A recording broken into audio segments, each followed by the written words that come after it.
Hello, welcome everyone. Good afternoon, bienvenidos a todos. Welcome to our fifth and final panel this year with Eventually of 2023. My name is Jalen Vasquez. I'm the director of Freelancers Hub. Apologies a little bit for the echo, dealing with a couple audio issues, but the show's got to go on. But we're very happy to have you join here with us.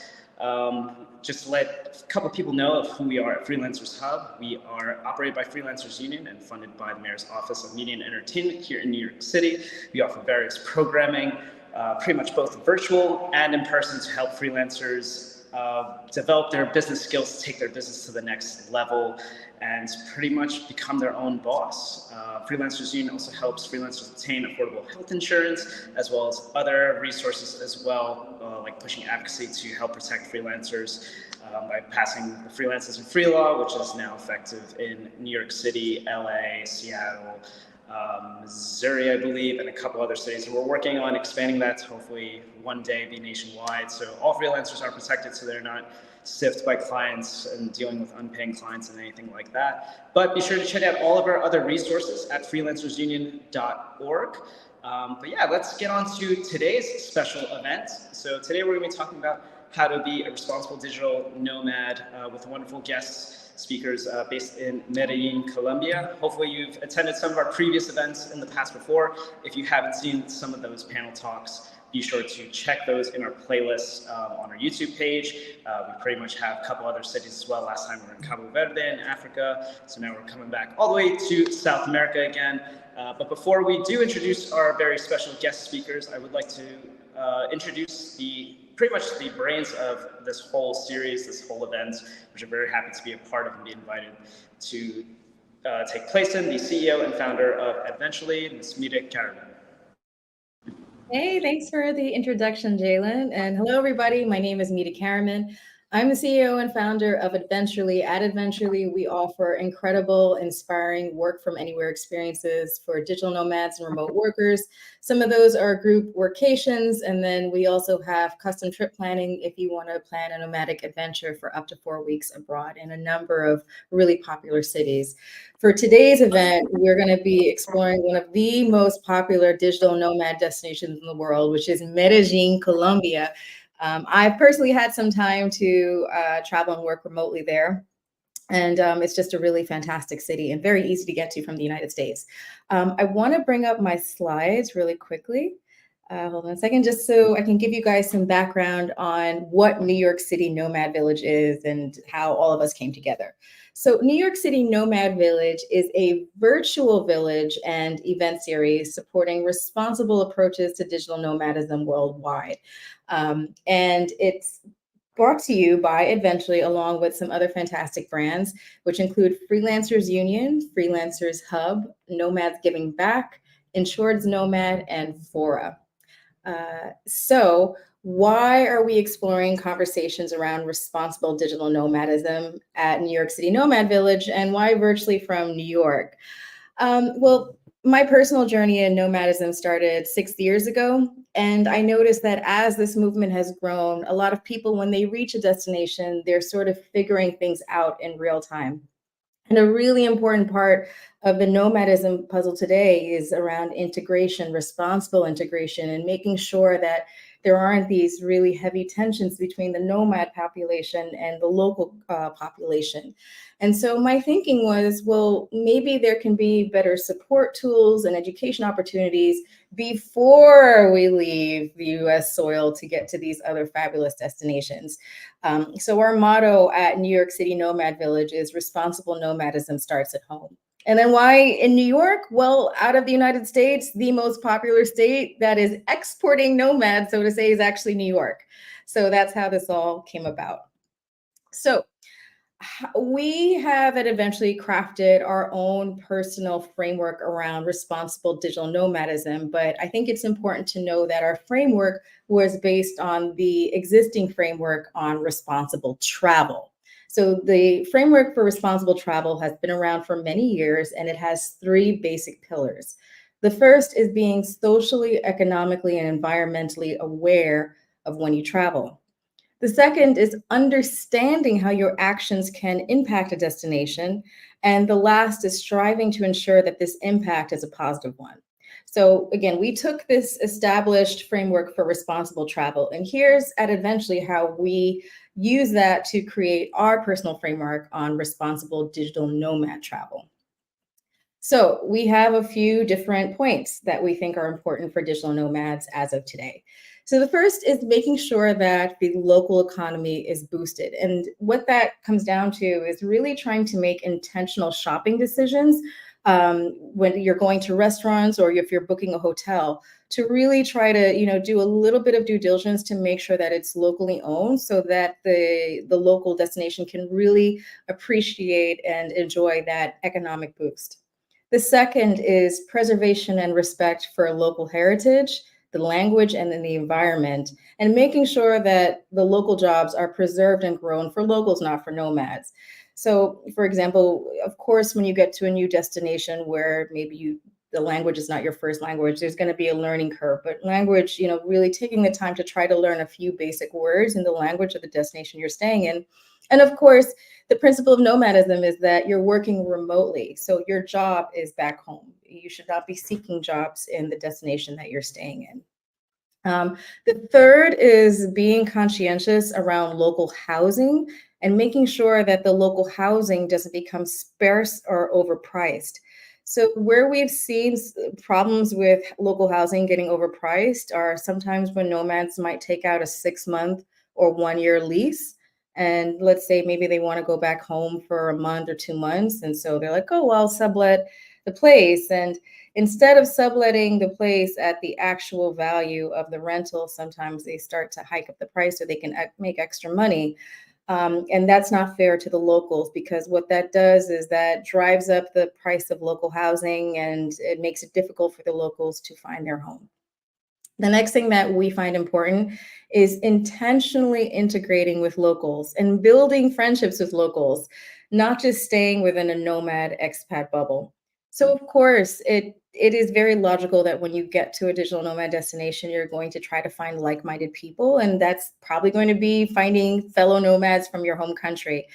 That's totally understandable. But I think if you've been in a destination for at least a month and you haven't formed any kind of friendships or initiated conversations with some of the locals, that might be a point to really just take a step back and really think if you really are making it in intentional actions to integrate. One small thing that I do personally, it's not a part of our framework, is I use this thing that I call sort of my Instagram grade. How many locals that I connect with and I form friendships with and we're connecting with and we're going to stay in touch on Instagram after I leave a nomadic destination. That's just something that I use when I'm leaving to gauge how well I've actually made the intention of meaningfully connecting with the locals. Another aspect in our framework is participating in local volunteer work or charitable donations or skill share transfer when possible. Remembering that we're guests, being mindful of creating a paradigm when locals start to feel like they are the outsiders to their own communities, and compliance with local laws. One thing I also want to touch on, just elaborate rather on remembering that we're guests.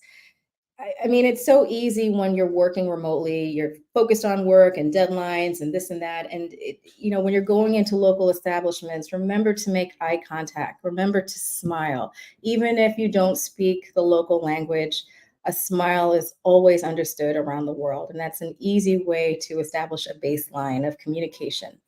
So that is our framework on responsible nomadism. And in these events, we bring together locals and nomads to give their perspective on the destination. So I am thrilled to bring up to the stage Jalen again from Freelancers Union, and also Tarek Kholoussy from Nomads Giving Back, who is a nomad in Medellin. So I'm going to hang backstage and let you guys take it from here. Awesome. Thank you so much, Mita. A lot of great insights for being such a nomad and a lot of great tips for fellow members that are thinking about being a nomad. But thank you, Tarek, for taking time out of your day to lead this or be part of the conversation. Just for our viewers at home watching, just tell us about yourself, where you're originally from, and what brought you to Medellin. Yeah, sure. Well, Jalen, thank you so much for having me here today, and Mita for leading this amazing initiative. I mean, NYC Village is a very meaningful term for me because I lived a dozen years of my life in New York City in the village. And I often think of this nomad footprint of certain places like Bali and Medellin, where I am now, and other places as a global village. And yeah, very excited to be here. So I think your first question was, what brought me to Medellin? Yeah. Well, funny enough, my name Tarek actually literally means nomad. And I found that out 5 years after I became one. So I mentioned I was living in New York City. I lived there for a dozen years. I left about a decade ago. In the beginning, I was more of a backpacker, moving around the world pretty quickly, doing crazy adventures and running marathons and doing some volunteer work. Eventually fell into this nomad movement and stumbled upon Colombia. My first time was a decade ago, and I knew I'd be back. I just fell in love with the energy and everything. And I started spending a couple months at a time uh, around 5, 6 years ago. And then, I kind of use this analogy. It's like going to a buffet restaurant and you want to sample everything. So in the beginning, I went around and I sampled all the countries I could find myself in. And then you're kind of hungry, but not much. But you go for seconds for your favorite 5 dishes, 6 dishes. And then finally, you're not even hungry. So you go back for just 1 or 2 dishes because you already paid for it. So for me, my favorite 2 dishes have been Bali and Medellin. And they keep pulling me back Beautiful each place. one. Yeah, and it's pretty funny too because they happen to be complete opposite ends of the world. They're called antipodes, where if you dig a hole through Medellin, through the center of the earth, you end up right next to Bali. uh, so yeah, I mean, why Medellin? It's a good question. For me, it has to deal with the people, the nature, the energy.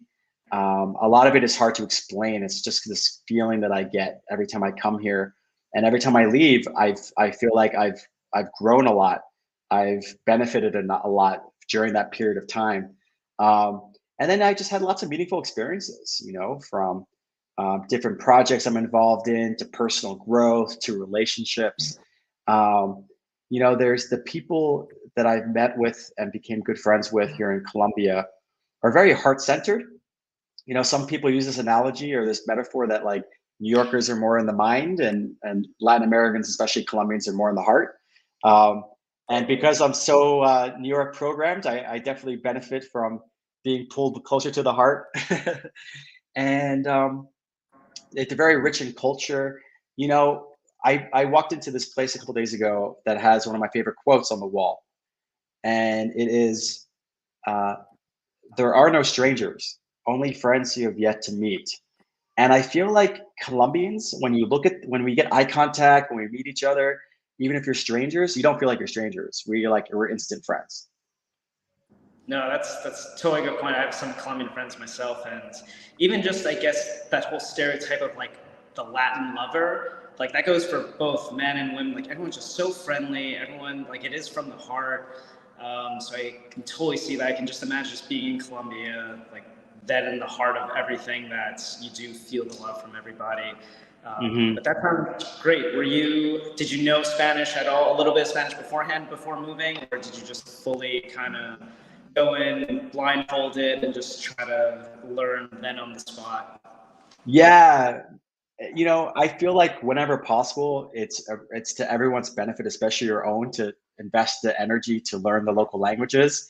I admittedly struggle with learning languages, but I'm not giving up. I'm on my journey of learning, and it's just one of those things where like the more and more time you spend yourself, like Mita's amazing advice about being a responsible nomad or responsible tourist. It's important to connect locally, do more local things, and by then, as a sponge, I wish I was a 3-year-old learning Spanish instead of a whatever age I am. uh, and but yeah, it's such a beautiful language.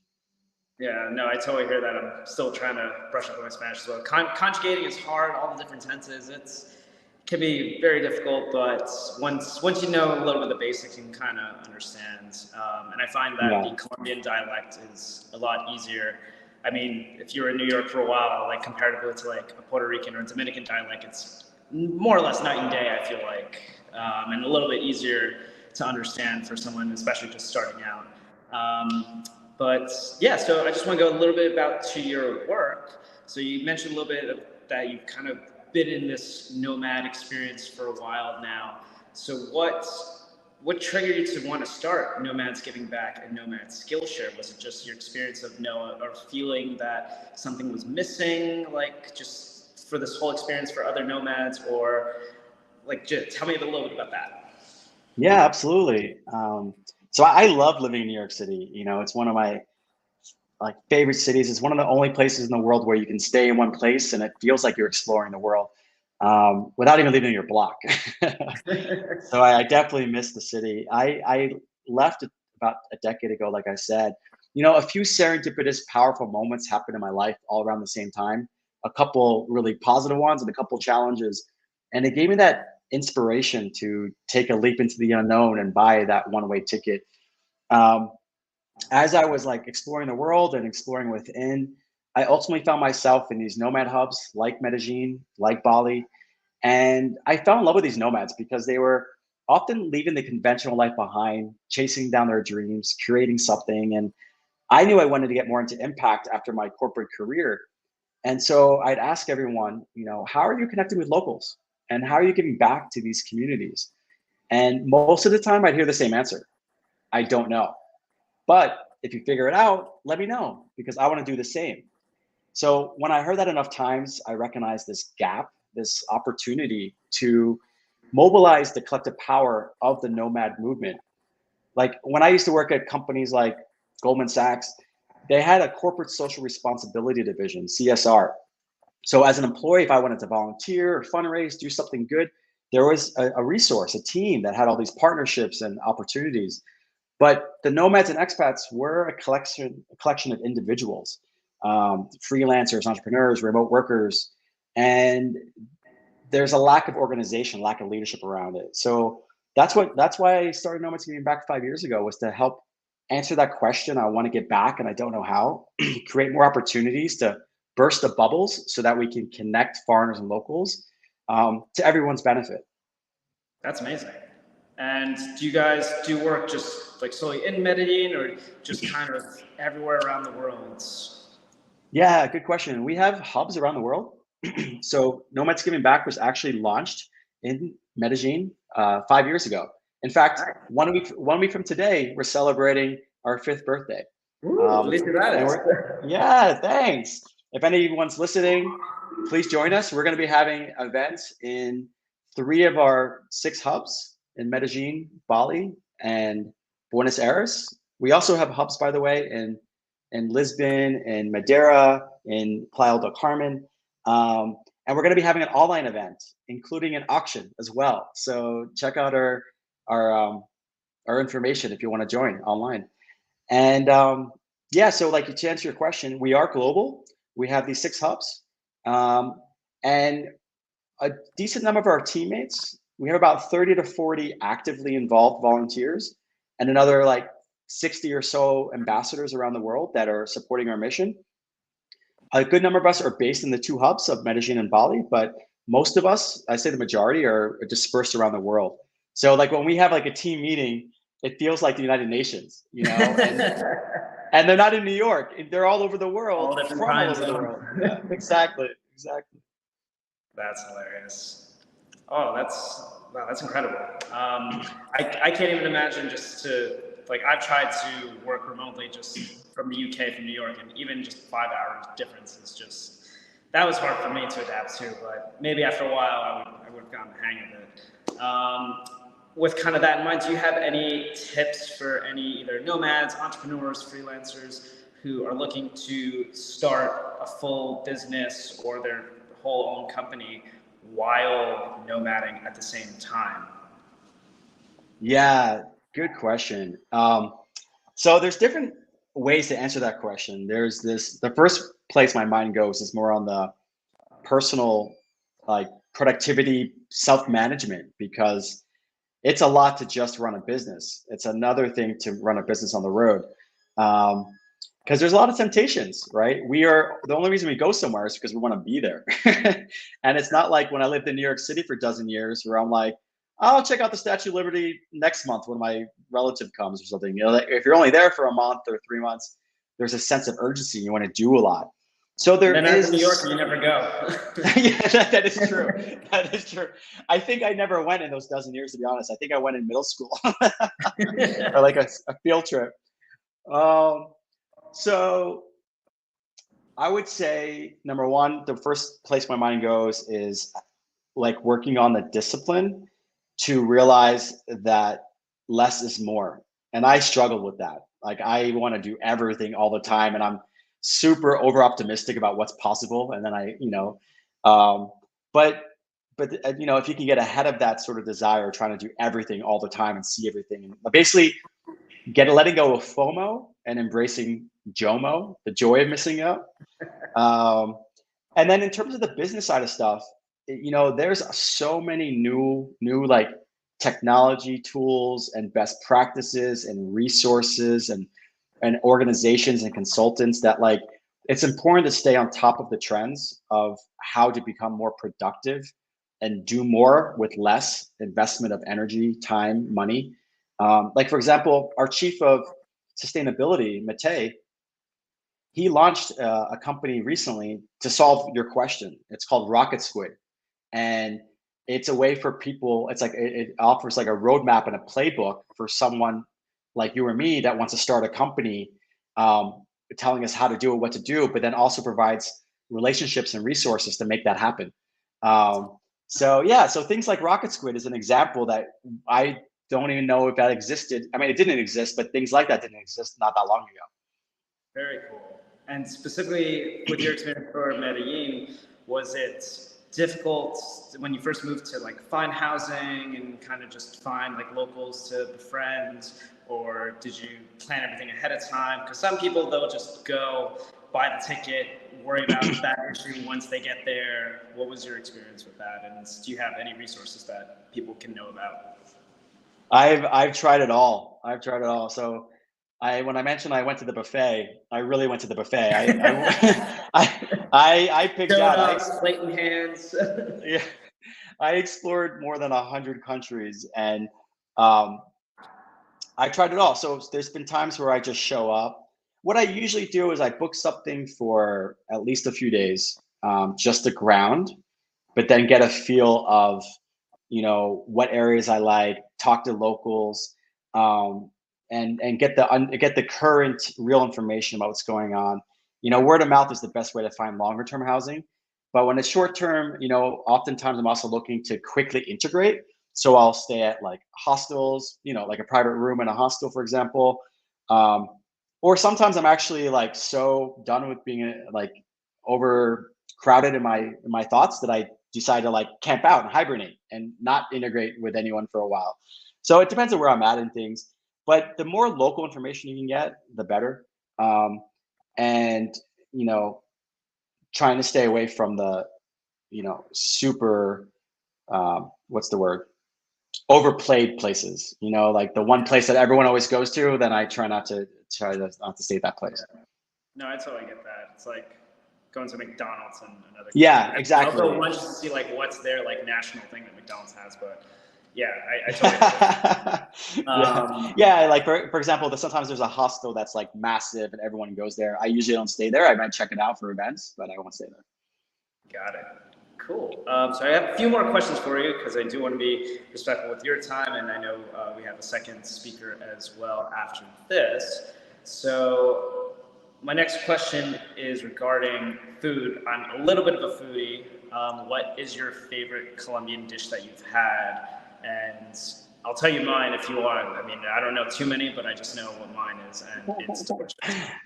Okay, you go first. So my favorite, I know there's different variations of it, but my favorite is the bandeja paisa, because anything meat related, I will go for. If I'm starving the whole day, that is what I'm gonna get, and it is just so filling. I want to pass out after, but it's so delicious. Yeah, so I happen to be a vegetarian, and you're absolutely right. I'm sorry. No, don't be sorry. It's my choice. But there's a lot of meat-heavy traditional dishes here. So I tend to eat at more of the healthy, like vegan type joints. Um, but I do love. I mean, some of the famous dishes are like chicharron and other ones. But I like arepas. Arepas are like made from corn, and yeah, arepas exactly. And you can make them any different way, and it's just really hits the spot. Not necessarily the healthiest thing, but I definitely treat myself sometimes. As a vegetarian, is it a little bit difficult for you to find things that you can eat? Because I do know Latin cuisine is very more or less meat heavy. Even like the vegetable dishes will have meat, like or cooked with meat.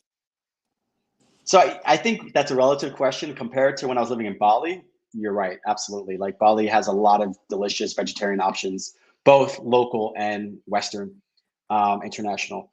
And here in Colombia, once you become familiar with the place, your places. I live more as an expat these days than a nomad.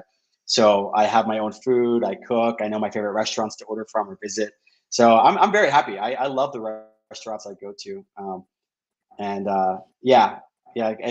it's also nice because Medellin is known for its like social life, its nightlife, and going out to a nice restaurant. There's so much beauty here, like the people, the environment, the nature is integrated, immersed with the city, but also like the restaurants are so stylish and cool, and it's definitely nice to enjoy the nightlife. Yeah, I've seen a lot of videos lately, whether it's Instagram, TikTok, YouTube. It's very modern. I did not expect Medellin to be as modern as it is, where it's just like, I don't want to say it's like a Times Square modern, but it's very colorful with a lot of lights. It looks so beautiful. Like it makes me like just want to buy a ticket right now and bring up my come. I'll show you a good time. I'll even show you the restaurants that have meat for you. Awesome. But I also just noticed there's this beautiful picture behind us right now on the screen. It gives you a glimpse, a taste of Medellin, how there's so much green and mountains integrated with the city. And I love that Mita set that up like that. Yeah, it definitely looks just gorgeous. It definitely looks. Do you know if there's like good like hiking and like outdoor things like? Oh yeah, like close to do. The nature and the animals. I mean, we're kind of like in a jungle. Sometimes you'll just look out your window and there's exotic birds that you would only see at the zoo in the US are just flying by. And within like a 20-30 minute Uber ride, you can go to dozens and dozens of like precious naturistic experiences, waterfalls, the mountains are just endless. And I mean, 2 hours from here, a month ago, I went to a retreat where it has the world's largest mountain shaped like a pyramid. And as someone who's originally from Egypt, I just got a real kick out of that. That's really cool. What are your top 3 recommendations or highlights in Medellin for someone visiting? Ooh, good question. Top 3 highlights. And it can be like really good for a nomad or just something really cool that a local recommended. Yeah. I mean, so the first thing that comes to mind is I think that, like one of the questions earlier, I tried to stay away from try to get off the beaten path of the tourism. And so when you go to any sort of hostel Airbnb or open a tourism magazine, they give you like the 5 excursions. I don't follow people who do that. I often do that when I travel, but like actually ask locals, like, what should I do that you like doing? And they'll usually mention things just like you mentioned about the Statue of Liberty, right? How many New Yorkers go to the Statue of Liberty? So what if we can find the non-Statue of Liberties? For me, I like to actually get outside the city and experience nature. And there's so many like beautiful hidden spots. Like for example, Santa Elena is a neighborhood that I love to go to. It's very chill. It's not touristy at all. And there's so many hikes and like cool little restaurants and cafes you can explore. So that's one, would be like getting outside and going to Santa Elena. I love experiencing a glimpse of the real community. And so there's these comunas that are different types of communas that are outside the city that have more of the lower income type individuals that are living there. And there's one that everyone goes to, that all the tourists go to. I would say skip that one and go to one that there aren't really tourists, but there's like opportunities. It's important to go with either a local or an organized group to potentially for safety concerns, and just to know what to do. But I recommend that, there's like, for example, there's a Comuna 8 instead of going to Comuna 13 as an example. And the third thing is music. I really enjoy the nightlife, but also like live music. Particularly for me, I like what's called medicine music. It's more from like the indigenous cultures and a little bit more spiritually sided, but all types of music here. I mean, I've been to big concerts, reggaeton, people love. You can't walk down a street, especially on a weekend, without like feeling like you're in a club sometimes. Reggaeton, So, Colombian cumbia. yeah. Exactly. Yeah. So those would be my top three. Awesome. And then you mentioned a little bit about safety. It kind of ties a little bit to the question of, is it easy to get around? And then are there other like safety concerns that people should be aware of that they may not know? I know it's always like, just use your best judgment. Don't go into like any like dark corners that you may not know, like standard things that make sense. But is there anything else that comes to mind that people may not be aware of? Yeah, that's a fair question. And, sometimes I struggle in knowing how to answer that, because there's, statistics, and then there's personal experiences that are more anecdotal. And, everyone has an opinion about any place in the world about safety. Some people think the US is extremely safe, and some people think the US is extremely dangerous, and it might even depend on where you are. So when I tell people that I live in Colombia and sometimes in Indonesia and I lived in Africa, they're like, "Oh my God, how can you?" And I've had, a extremely pleasant journey living in these places. Has anything ever happened to me? Yes. Has it happened any more than it might have happened in New York City? Probably not. I think it's important to be street smart, to understand what the local risks are when you're traveling, and to adapt accordingly. So, for example, when I was living in Nairobi, we were told you really shouldn't be walking around at night. You take cars wherever you're going. And if you do that, it reduces the risk a lot. So same thing with like Medellin, for example. I had a friend who got mugged because she took the risk of just walking around at 3 or 4 in the morning in a non-crowded area alone. And everyone's able to take their own risks, but there are certain risks that are higher than others, and we have to be willing to take those chances. I am so impressed with the massive progress Colombia has made in terms of safety. I forget how many years ago, maybe 20, 25 years ago, it was considered the most dangerous country in the world. And I think sometimes people, their information is outdated and they think, oh, Colombia, not safe. For me, my experience is that it's no less unsafe than many other places in the world. And hats off to Colombia for making all that progress. That's great. This has been a great conversation. I do want to let you go, but I do have one more thing to ask, is if anyone was interested in getting involved with Nomads Giving Back, how can they do that? Yes, I would love that. We have this amazing team of socially conscious global citizens all around the world. They're amazing. They're like family to me. I love them so much. Please check us out. You could just find us on social media or website. We're Nomads Giving Back. And I didn't get a chance really to talk about Nomads Skillshare, but we offer skills, masterclasses, courses, and we give scholarships to those people who can't afford it. So come check us out at Nomads Giving Back and Nomads Skillshare. And also, you're welcome to reach out to me directly.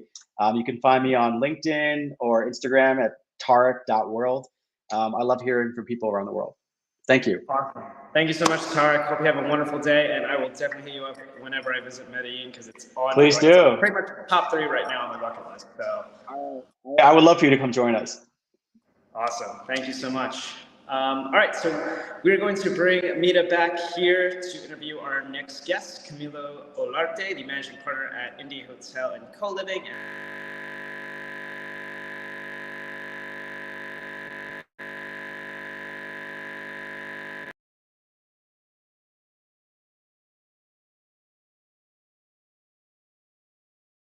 Okay, now I'm good. Perfect. How are you, Camilo? Doing great, doing great. How are you, Mita? I'm wonderful. Why don't you properly introduce yourselves to everyone in the Perfect. audience and tell us a little Yes. bit about your work and company? Yes, I think the sound went bananas from my side. I don't know if people were able to hear who I am. Perfect.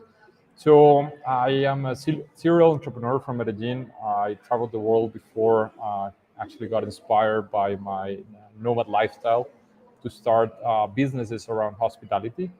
I have a company called LOKL, which is a crowdfunding platform to invest in hospitality projects, and I also co-founded a operating company called Indie Company that has two current projects here in Medellin, in the universe and in the studio. My experience is over 10 years designing product experiences in communities around real estate spaces. Now really focus on hospitality and travel as well. That's awesome.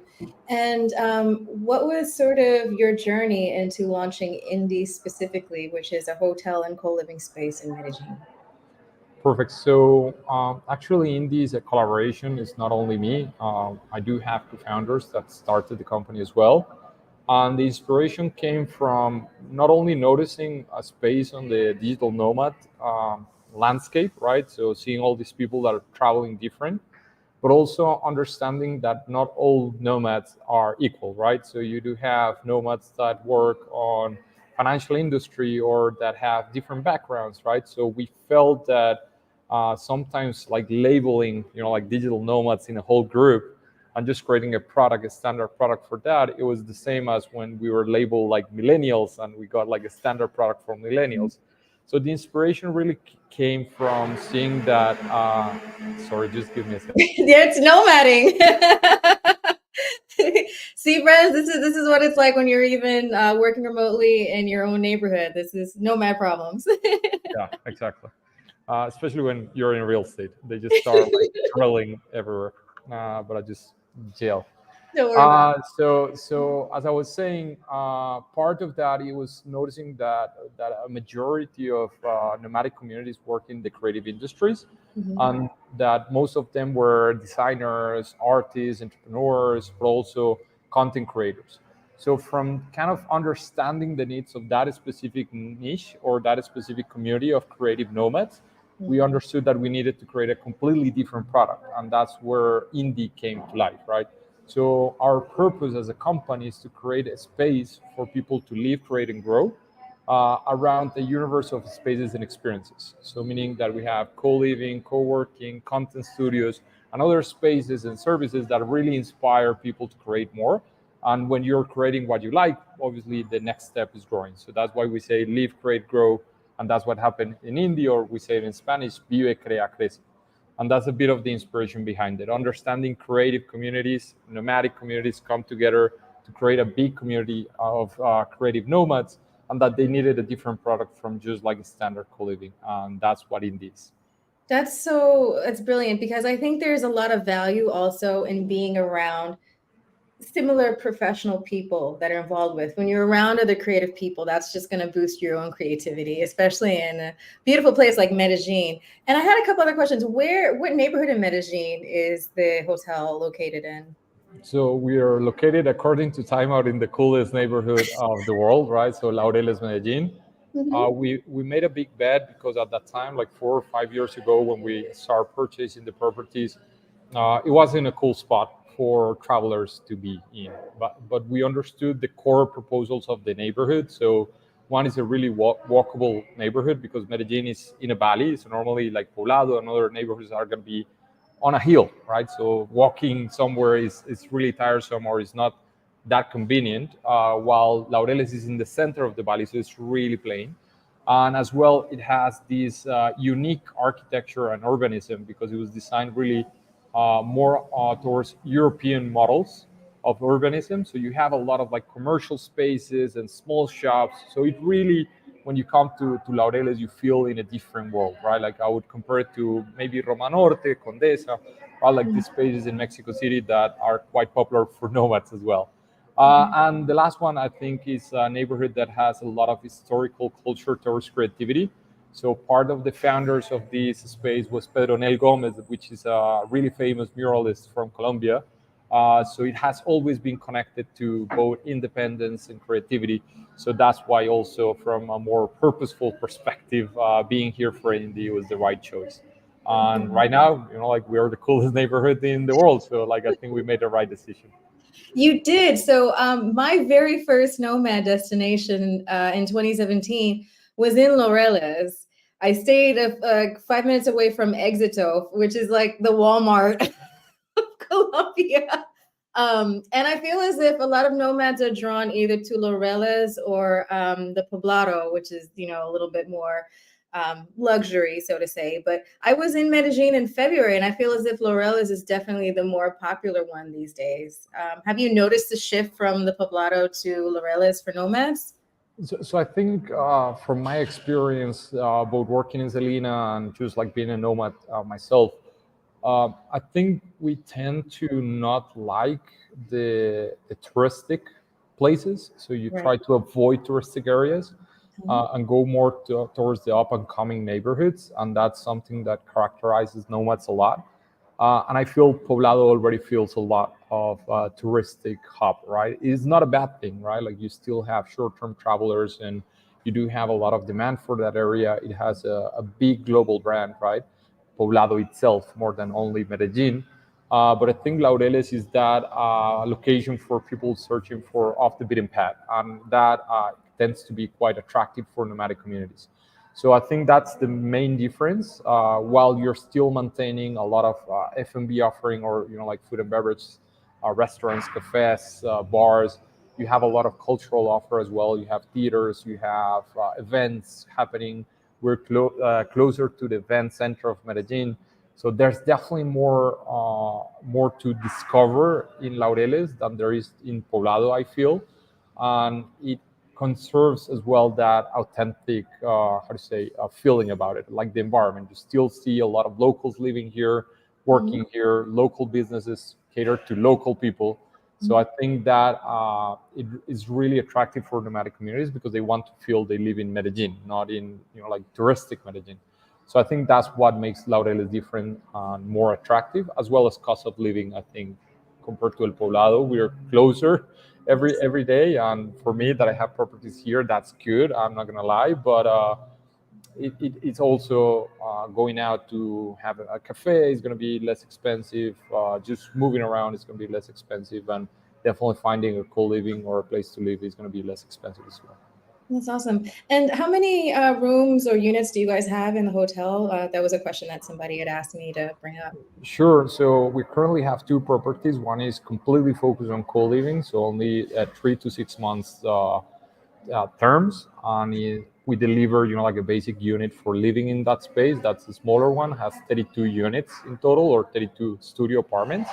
And then we have a bigger one that we just recently built and opened, and we have over 132 units here. And then we really went bananas with common areas. So we have content studios to create like podcasts, video, gaming. We have a big co-working that is up and coming. We're going to have F&B, so like a rooftop bar and other things. And in the same units, we really kind of combine what was a hotel unit and like a co-living unit. So we imagine how you could create a space where short-term and long-term could combine together. So it's a smaller size unit, but all the furniture is foldable and so on.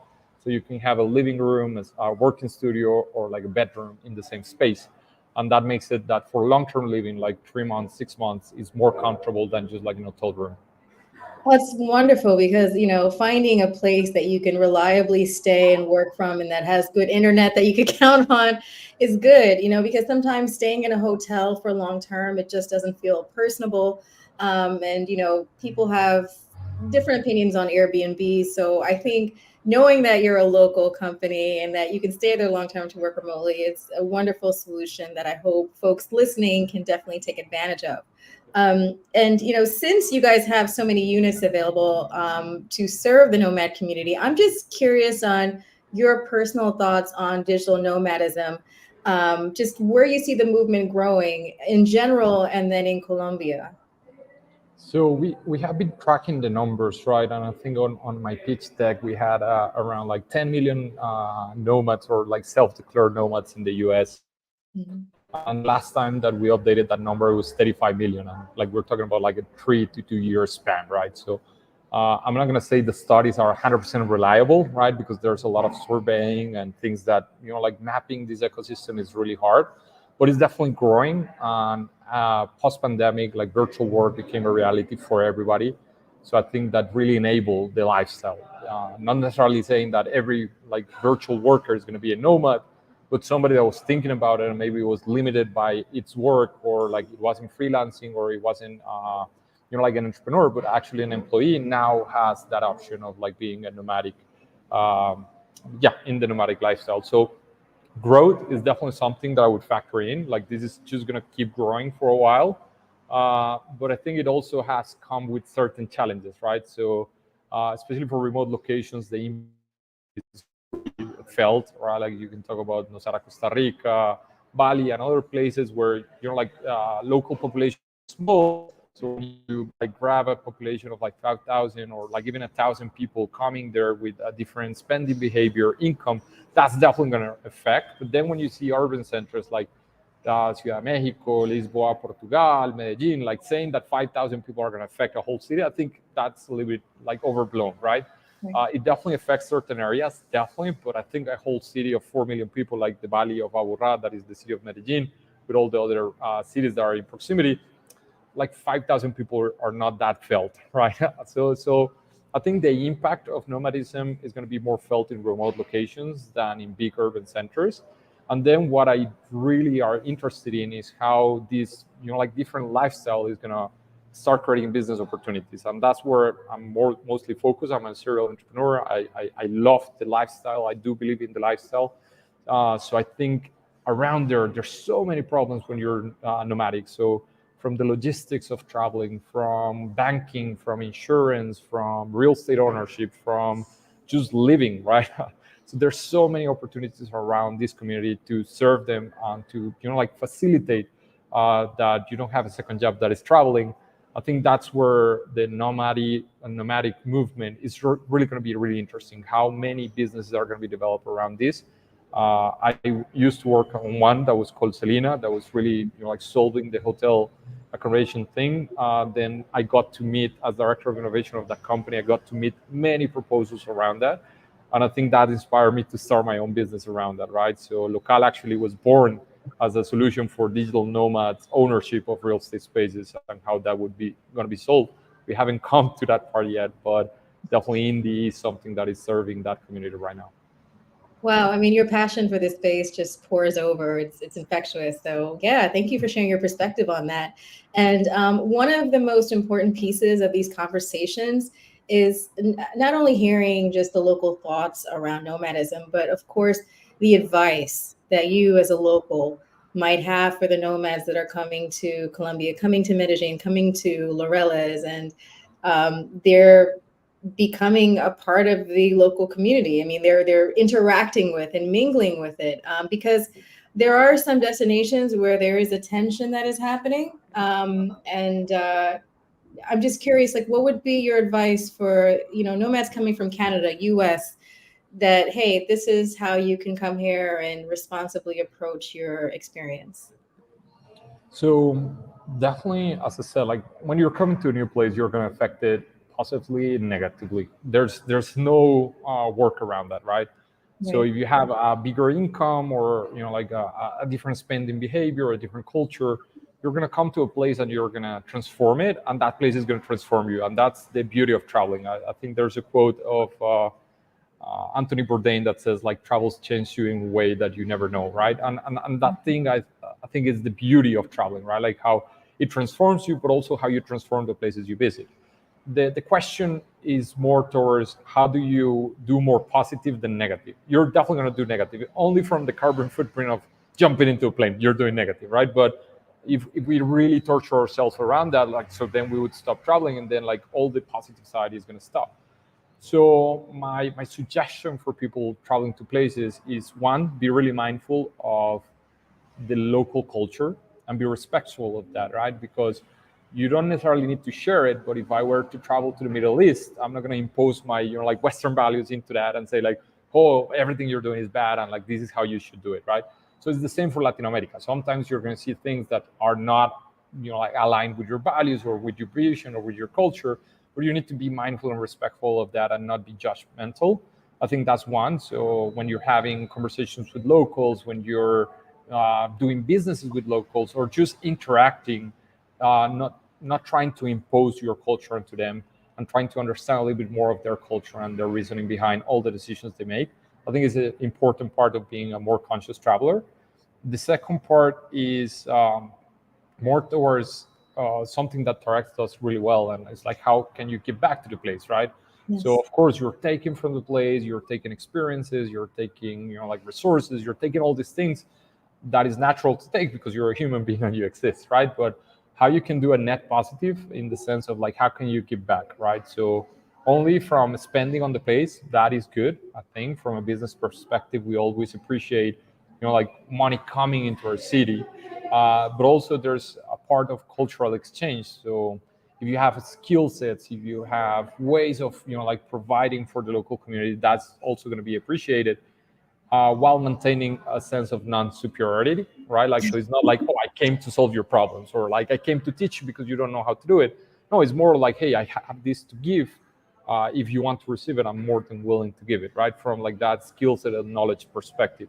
I think like the third one is really doing conscious buys, or let's say, I think the biggest power we have as a community, more than like the individual behavior or than the, let's say, the ability to give back, is our consumer behavior, right? So if we are purchasing from companies that are international, if we are purchasing from companies that don't give a fuck about local communities, if we are like creating unsustainable practices for companies, and we're not holding accountable those companies into like be a little bit more sustainable or be a little bit more mindful of local communities, even if they're international, we are creating a bigger problem, right? Because our money is the biggest power, and how we spend it is the biggest power we have to influence change.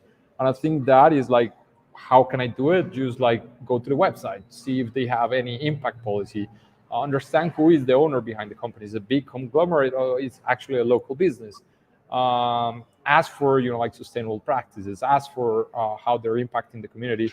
And sometimes we're going to do it. I'm not going to say Indy is perfect in that side. Like, we are definitely doing construction, and construction has CO2 emissions and other things, but we are more mindful of that. So for example, we try to certificate all our buildings with like EDGE certification or up. That means that we're doing sustainable practices. We try to give back to the local community with like social programs. And one of our biggest, let's say, impact metrics for us is that all our investors are local. So we're definitely like keeping money in Colombia. We are trying to create wealth in Colombia through serving the nomadic communities. So I'm not going to say we're perfect, but we're definitely mindful of that, and we're doing something for that. And I think asking companies, asking founders, asking just even in social media is going to create a conversation that is really going to be healthy, and that is going to inform you how to consume better when you go to certain places. Oh, absolutely. The economic power, and that's awesome that all of your partners that are involved are also local. So definitely boosting the economy and putting more money into the business owners that are local to Colombia. I had a question. So, every country has a range of social issues that maybe they're dealing with or they're trying to improve. Is there any in particular that is happening in Colombia that is very, emotional for you, that you would love to see nomads come and support when they're in Colombia? Big question, huh? How do we solve the crisis of the world? Yeah, just 1 minute to answer that. 1 minute to answer that. No, honestly, there's many, but I would say I was raised in a farm, so definitely. Wow. From animal rights perspective, or let's say animal welfare perspective, there's many things to do, from like adopting a stray dog in Colombia. I know many nomads tend to do that. So I think you can research many foundations that are working around that and volunteer around that. And I think Colombia is, especially Medellin, is really well known for being animal lovers, right? Like we love having our dogs, we love having cows, horses, and so on. We're farmers at some point, so definitely there's a connection to that. But I think there's still many issues around that. So I don't have a specific foundation that I can tell you, like, go and check this out. There's many dog refugees, or how do you say that? Refugios para perros. I'm sorry, like my English goes only that far. Yeah, there's many foundations around that I think is something that you can give back not only to the persons and the people, but also the animals of the local community. And the second one is something that it has been a long time since I used to volunteer for them, but there might be still like around. It's called Techo, and they're helping communities to get housing. Because I work in real estate, that one is the closest to home.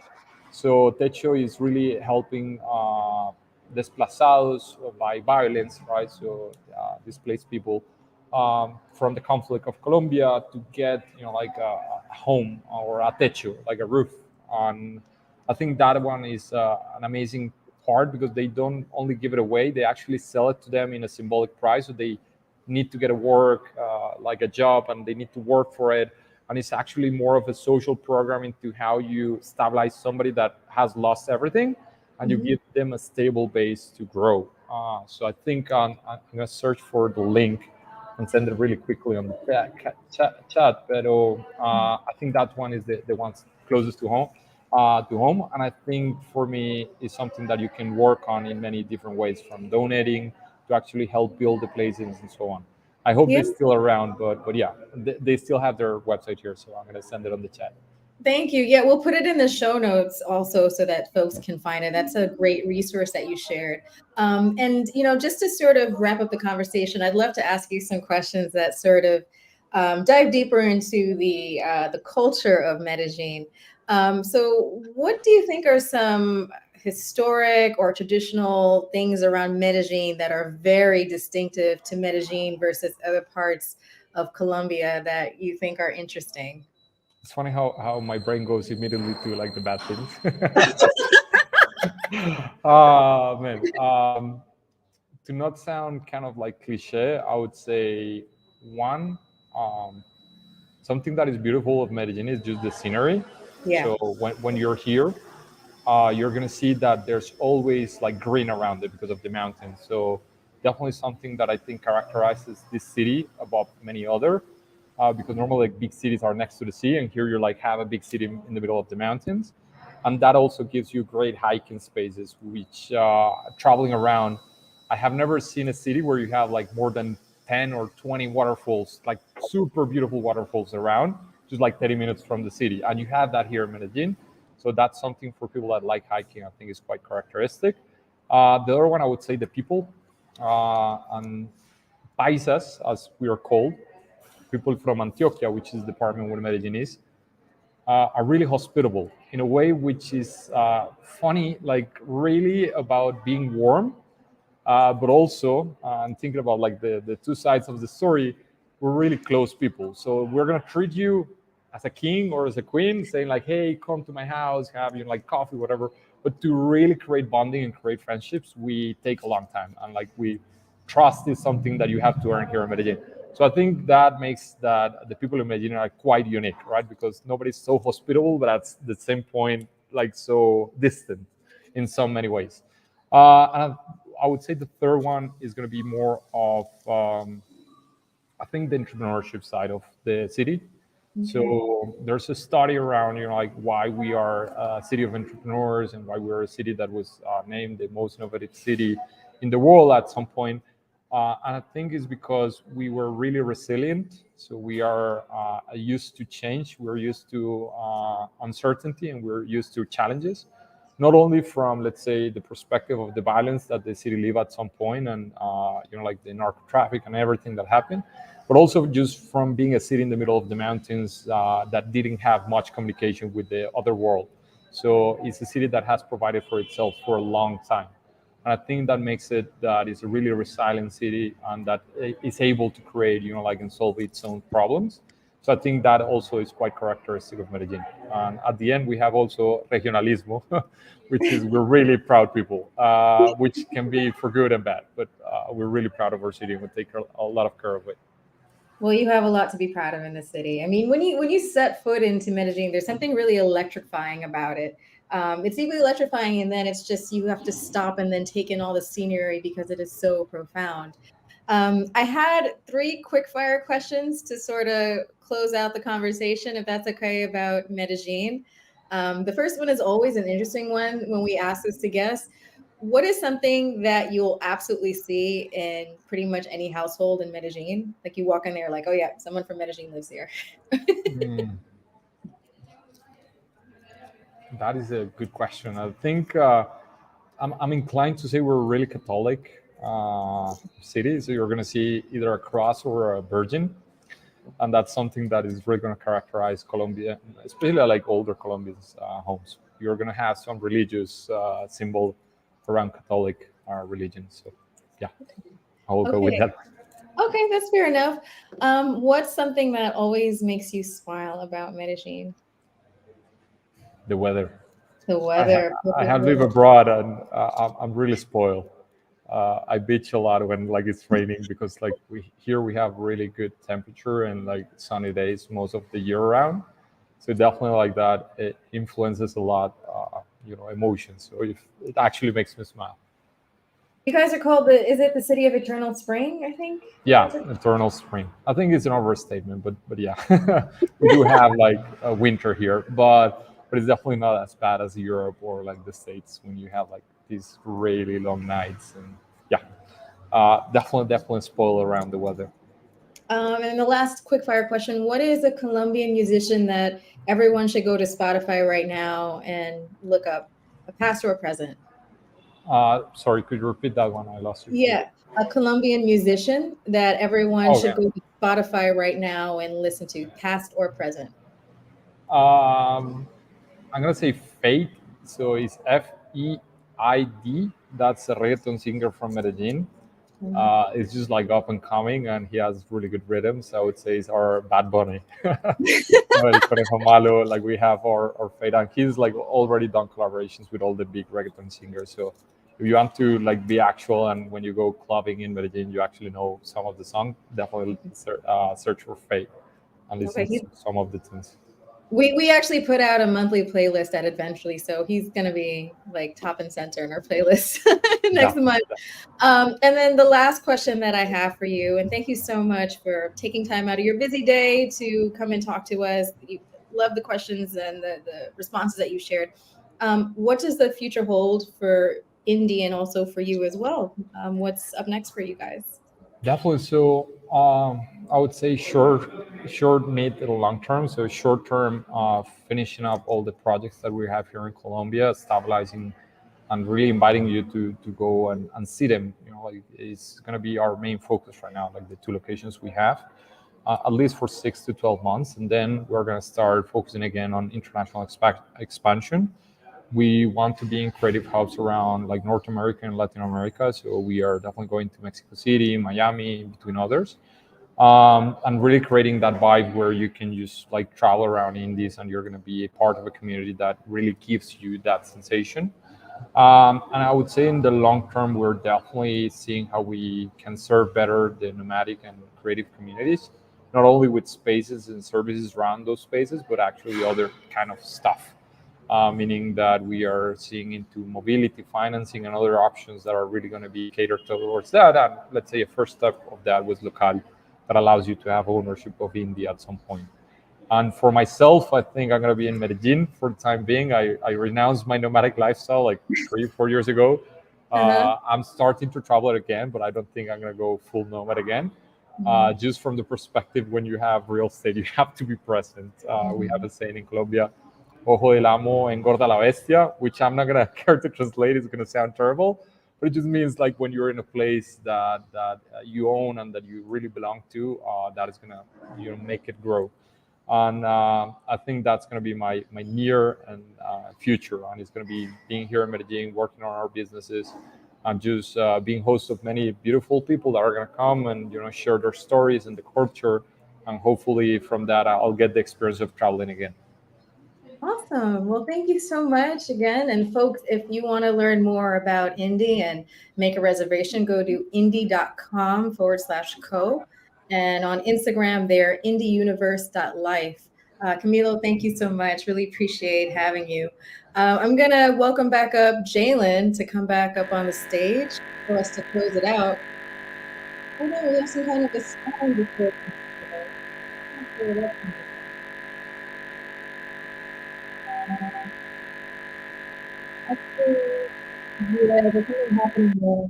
Not sure what that was all about. So I guess I'll be the one closing it out. On behalf of Jalen and Freelancers Union, Freelancers Hub, and eventually, I just want to thank each and every one of you for coming today, showing up for our event, being a part of our virtual village on responsible nomadism.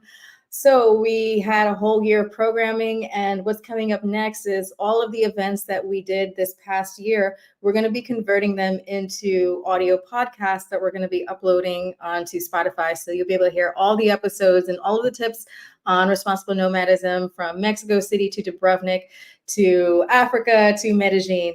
So thank you to all of our partners, Freelancers Union, Freelancers Hub, Fora, Nomads Giving Back, Insured Nomads. And thank you again to our guests today, Cmailo and Tarek. I'm Mita from Adventurely, and peace out.